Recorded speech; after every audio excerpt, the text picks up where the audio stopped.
Perang Hamas versus Israel telah berlangsung lebih dari 10 hari sejak Israel mendeklarasikan perang melawan Hamas pada 8 Oktober 2023. Sejak itu, tentara ataupun pasukan militer Israel telah mengepung jalur Gaza dan melancarkan serangan udara ke berbagai wilayah, termasuk wilayah sipil dan tempat pengungsian yang tidak lepas dari serangan Israel.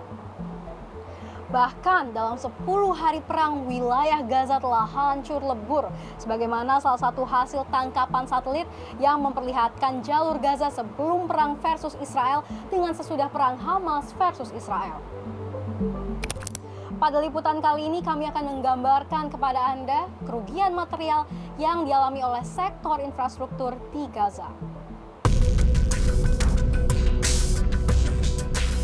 Berikut daftar infrastruktur dan fasilitas lainnya yang rusak atau ditutup di Gaza sejak Sabtu 7 Oktober 2023. Kantor Koordinasi Urusan Kemanusiaan PBB atau OCHA melaporkan 18 tempat ibadah telah hancur dan rusak. Di antaranya 11 masjid telah dihancurkan oleh serangan udara Israel, sementara 7 gereja dan masjid lainnya mengalami kerusakan.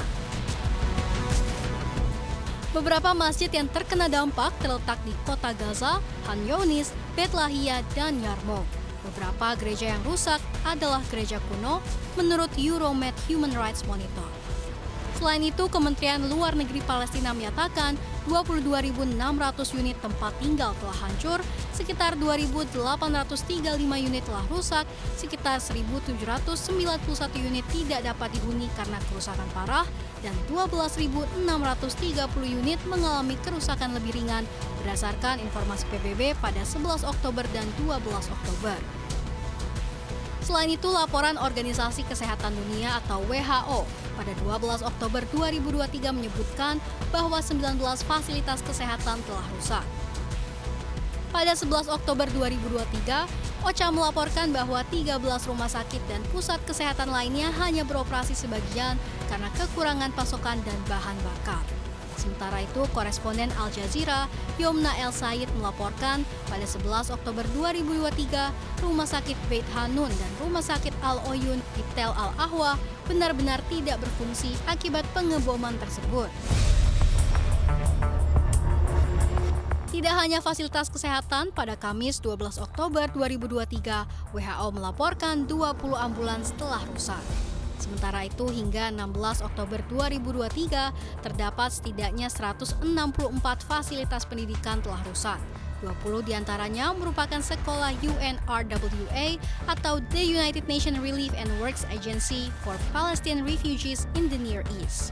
2 diantaranya juga digunakan sebagai tempat penampungan darurat bagi pengungsi dan 140 sekolah otoritas Palestina yang juga hancur. Kemudian Relief Web melaporkan bahwa setidaknya 70 fasilitas industri telah hancur. Sebagian besar stasiun pemompaan limbah dan 45 instalasi pengolahan air limbah telah berhenti beroperasi, menyebabkan limbah dan limbah padat menumpuk di jalan-jalan dan menjadi bahaya kesehatan. Adapun menurut Euromed, 49 kantor media dan pers telah dihancurkan. Ini termasuk surat kabar independen lokal Al-Ayam yang berbasis di Menara Palestina di Gaza yang hancur total akibat serangan Israel berdasarkan laporan Reporters Without Borders.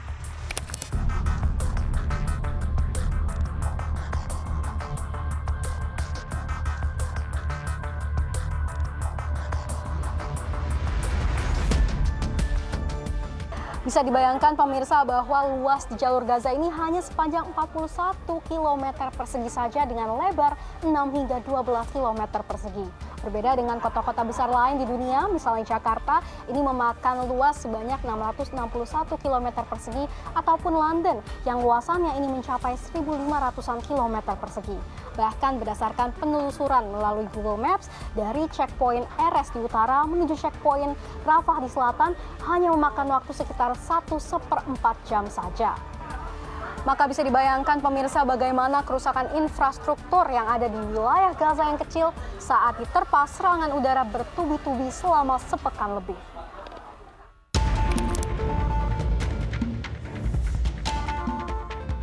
Adapun apabila eskalasi perang Israel dengan Hamas terus berlanjut, maka dikhawatirkan dapat berdampak seperti pasca Perang Dunia Kedua yang amat sulit untuk memulihkan kembali ekonomi karena harus membangun kembali infrastruktur yang remuk.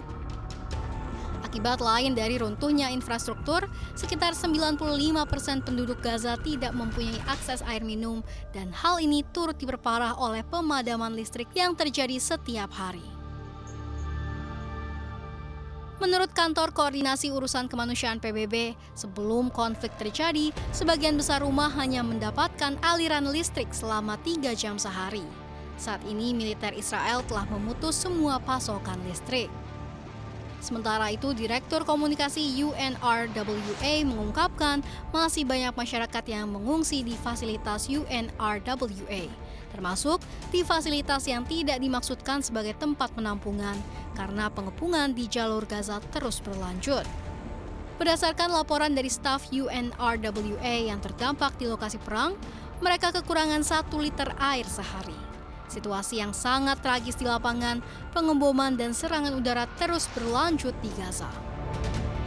Many have taken refuge with friends and relatives, but many more are taking refuge in UNRWA facilities, including in facilities that were not meant to become shelters. The siege on the Gaza Strip continues. UNRWA has not been able to bring in any supplies since the 7th of October, and our own supplies are running out, and they're running out fast.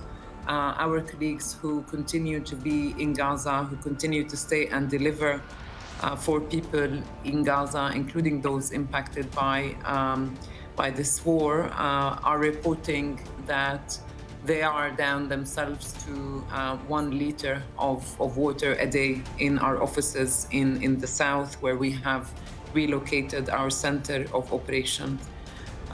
A very tragic situation on the ground. Bombardment and airstrikes continued in Gaza. Human Rights Watch membandingkan kondisi di Gaza dengan penjara terbuka. Sementara delegasi PBB menyatakan bahwa tempat tersebut tidak layak huni. Sementara itu, kondisi di Gaza dikhawatirkan akan semakin memburuk imbas dari konflik dengan Israel yang semakin intens. Semoga kita harapkan segera ditemukan titik terang agar tidak ada lagi masyarakat sipil yang menjadi korban. Demikian dari Jakarta, Shani Alatas dan juru kamera Terry Diba, tim liputan CNBC Indonesia.